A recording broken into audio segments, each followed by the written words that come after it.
Welcome to Fearless Finances, where I try to take the fear out of your finances.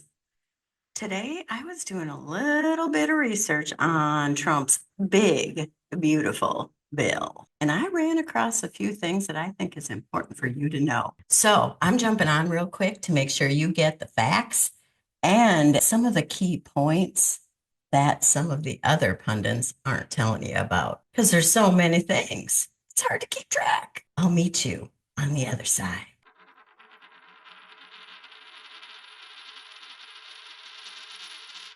This is where I started my research this morning. This NPR news piece, which I'll link in the doobly-doo. This is the thing.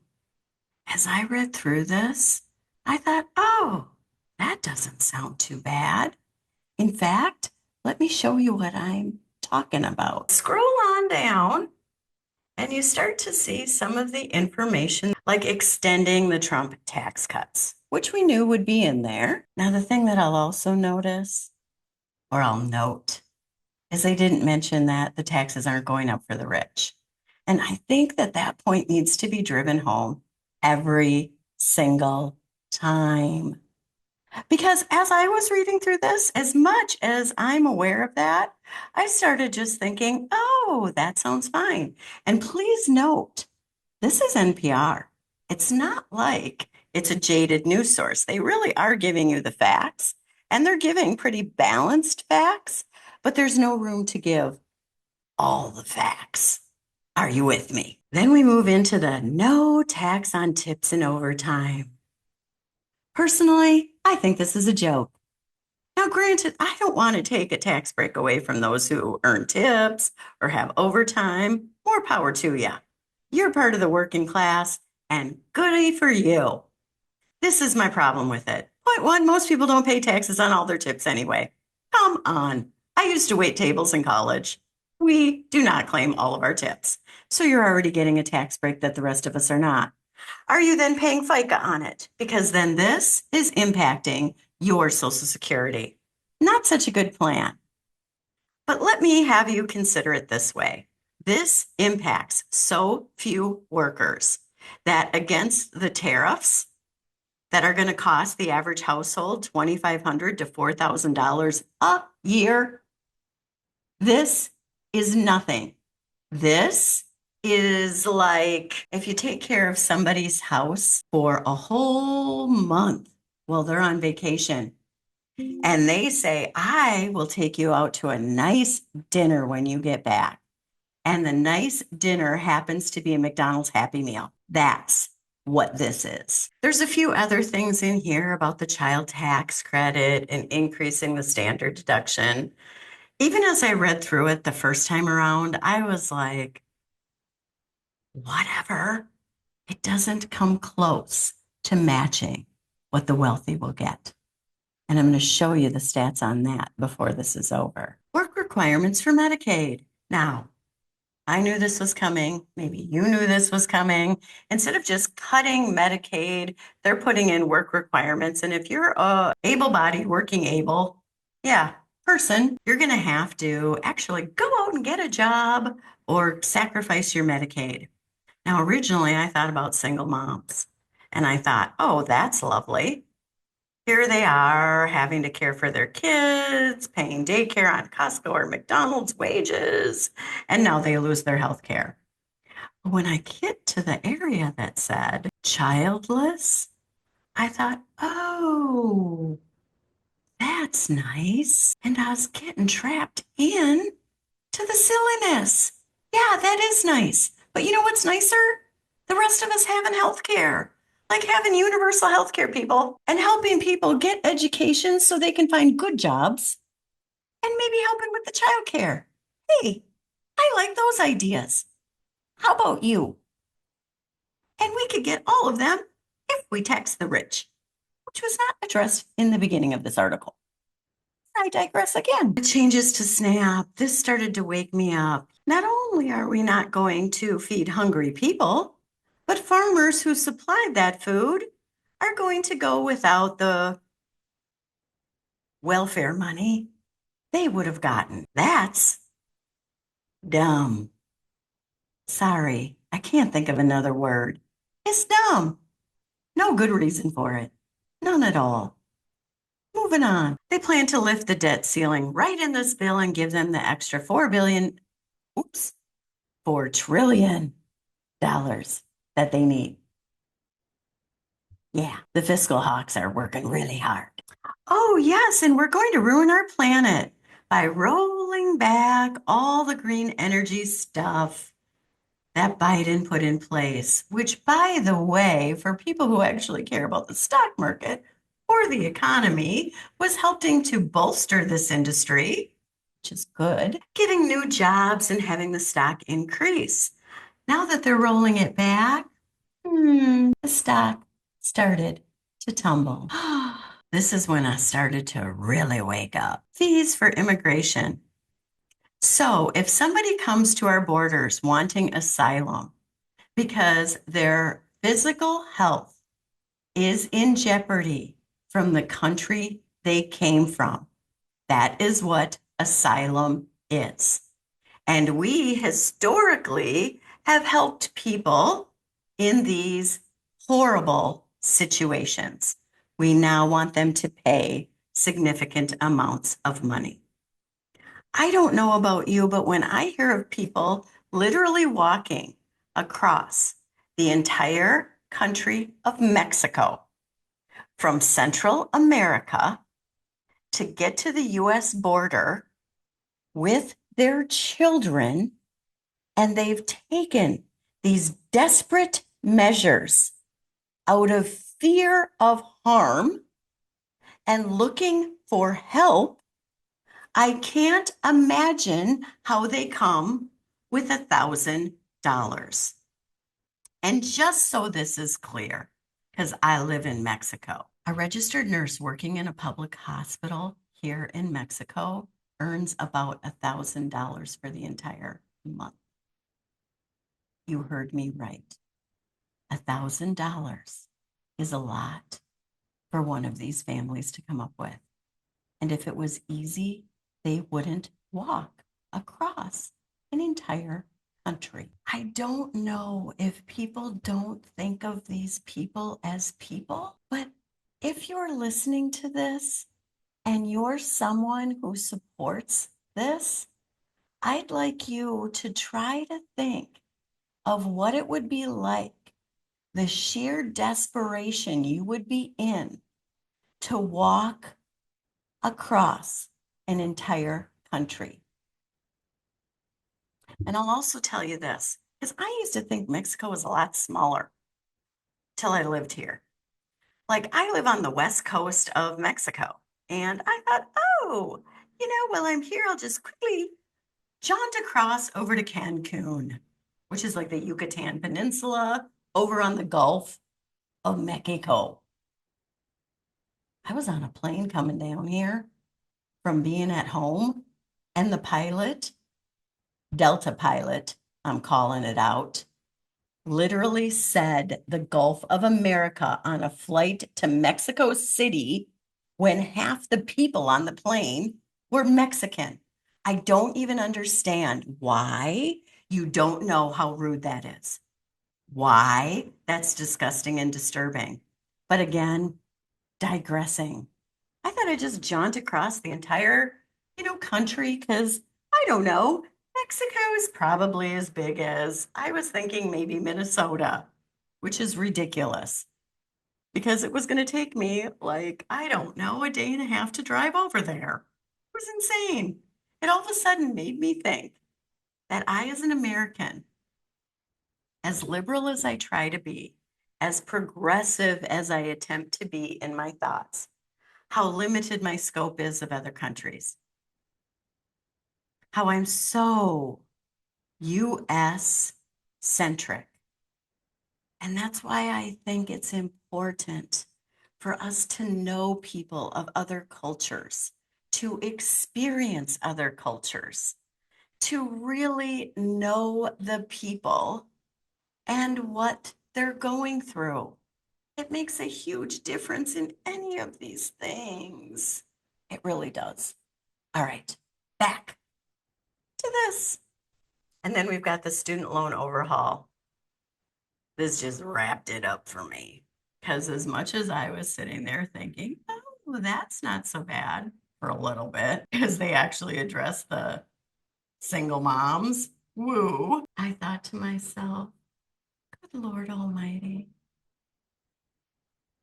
educating people is a fundamentally important thing for the long term economic and societal benefits of our country.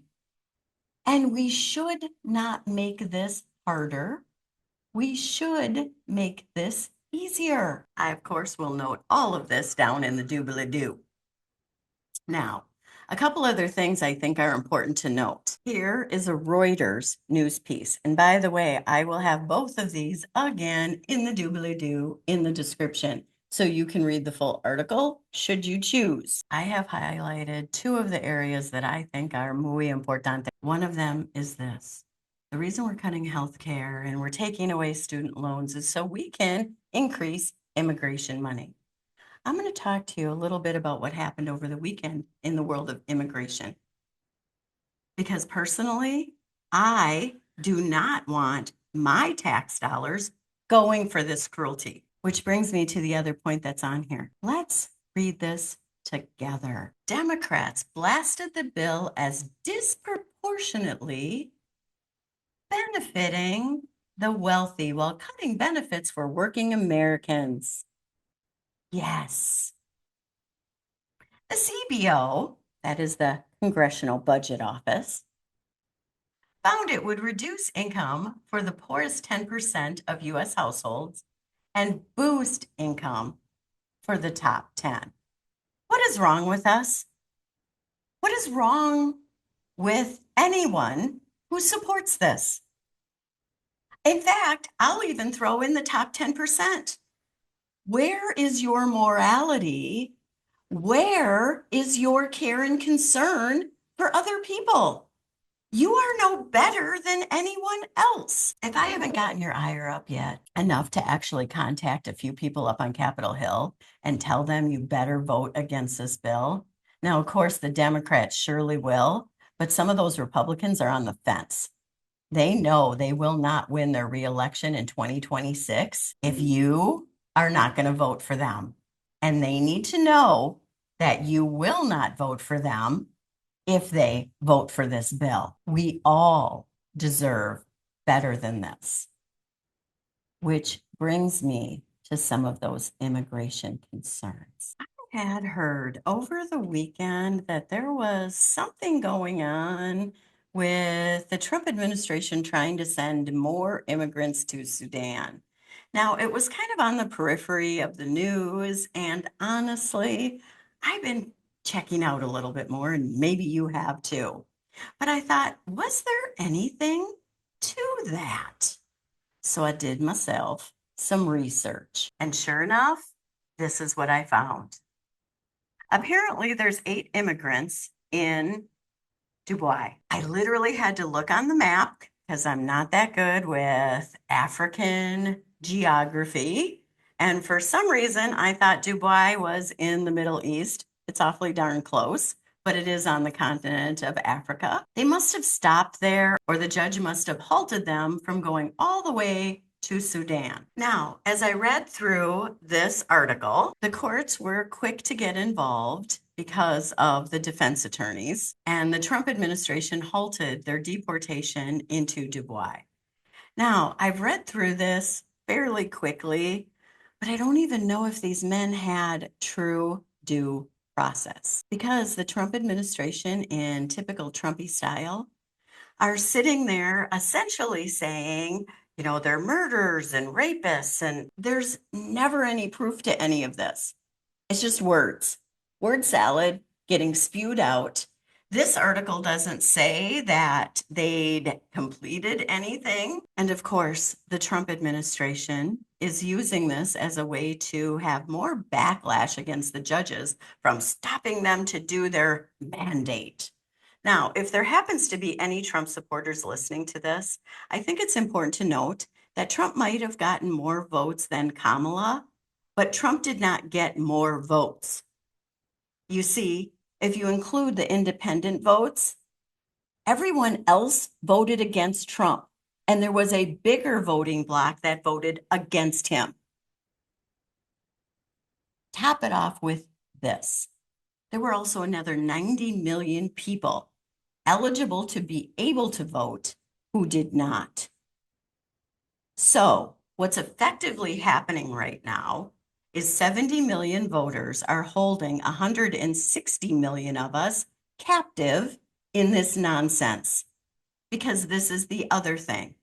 Congress is supposed to help define what these rules are. We could have an immigration bill in place, but Trump doesn't want that. Trump wants to act illegally. I think it's also important to note this. These 8 men come from a variety of different countries. Some are Vietnamese, Myanmar, Mexican. I can't remember all of them. But they want to send them to Sudan. Sudan is not their home country. And right now, Sudan is going through one of the largest genocides ever. So by sending 8 men they deem are here illegally and may have committed crimes, which we don't know, to a death sentence by sending them to South Sudan. The most devastating humanitarian and displacement crisis in the world. That's the alarm being sounded by the United Nations. Killings, rapes, and famine affecting millions of people. Now, that number translates to the entire population of Australia, and it's probably more. I'm talking about Sudan. But why isn't the world? I'm Stephanie Decker, and this is The Stream. Now, Sudan's devastating war is entering its 3rd year, and the conflict is far from over. Violence has escalated across the country, and civilians are being massacred and forced to flee. What's going to happen to the people of Sudan if things don't change? And why is this crisis being mostly ignored by the international community? Well, she asked a mighty fine question, doesn't she? Why is this being ignored? And I got another one. Why is the Trump administration sending people there? This isn't about immigration. This is about cruelty. Even if these men did do what Trump says they did, there's no one in the United States that wants to keep people in our borders who are immigrants and breaking the law. Not a Democrat, not an independent, and not a Republican. So let's get that straight. What we'd like is due process so that Trump has to prove this because he's a liar and a crook. And that's the law, that people get due process. That's in the Constitution. But let's just set that aside for just 1 minute. Let's say that they are here and did commit crime. No one is against them being deported, but there is no reason other than cruelty, heinous cruelty, to send them to a place like Sudan. And honestly, if you watch that full video, and I'm putting it in the doobly-doo, if you have a compassionate heart, you'll feel bad for all the people of Sudan and wish that the richest nation of the world, the one we live in, was still thinking a little bit about others in the world. This brings me to the final thing, a meme I saw this weekend. Now, when I saw the meme, I did the typical meme thing. I looked at it and I was like, I haven't heard that, but I don't know if it's true or not. And when I was doing all this research, I thought, I wonder if that is true. Because the meme essentially said that the big, beautiful bill was going to affect our voting rights too. Got your attention? Let's check that out. I, of course, will put this piece down in the doobly-doo for you too, so you can read all the words that are contained in it. But this essentially talks about 2 ways this bill attempts to affect our democracy. One of them's in the judicial system. Notice what I just highlighted right there. Essentially, if a judge wants to hold someone in contempt of court, this law would restrict their ability to do that. Considering many judges are attempting to hold the Trump administration in contempt, I do not like this being in this bill. This essentially means that you could be locked up and you may not have your day in court because the Trump administration is ignoring that. And then when the judge wants to actually hold them in contempt because they aren't following the rules, they can't. And you might be thinking, oh, that's never going to happen to me. I would never do anything illegal. I think you need to know that if someone's in our borders without proper documentation, they're here illegally. This is a misdemeanor. People make it such a big deal. They're already illegal. They're illegal. It's a misdemeanor. This would be akin to you getting sent to Sudan for a speeding ticket, which brings us to the actual voting rights. Looky there. What the heck is that? A 10-year ban on states' rights to enforce AI used in elections? Are you kidding me? This truly speaks to the fact that the Trump administration and honestly, Republicans know that they do not have a winning agenda, that this is not something Americans want. And the only way they can force it on us is to lie to you. If you listen to them, stop listening to them. Please stop listening to them. They lie to you. And do some fact checking. It's not that hard. All of this took me like 10 minutes this morning. Figure it out. So stop listening to them. They're lying to you. And point number 2, they have to rig the elections to win. They cannot play fair. None of this is fair. We need free and fair elections. And I gotta apologize. I got a little ranty in there. I try not to, but I gotta tell you, this stuff gets me worked up. And I know we all can't be in this all the time because we're going to be worked up all the time. But please do me a favor, contact your elected officials and let them know you don't want this, especially if you are dealing with Republicans. And if they have not listened to you, ignore them. If they send you back stupid emails, because I have contacted all 53 Republicans on the Senate multiple times now. None of them represent me, but I still keep sending the emails. And I know the ridiculous stuff they send back. Just ridiculous. Lies, fluffing it up, doesn't even address my concern. Doesn't matter. Keep sending it.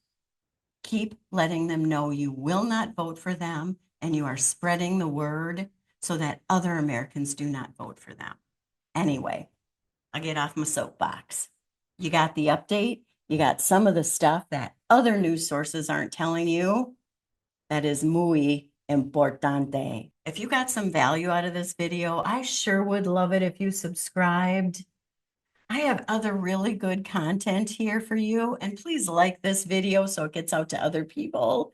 If you've got questions or comments or other information, note it in the comments, and I'm going to share with you another video that I just recently did about some of these Trump changes and one on the economy so that you are better informed about what's going on and can make the best choices possible. That's how we get fearless. I'll see you there.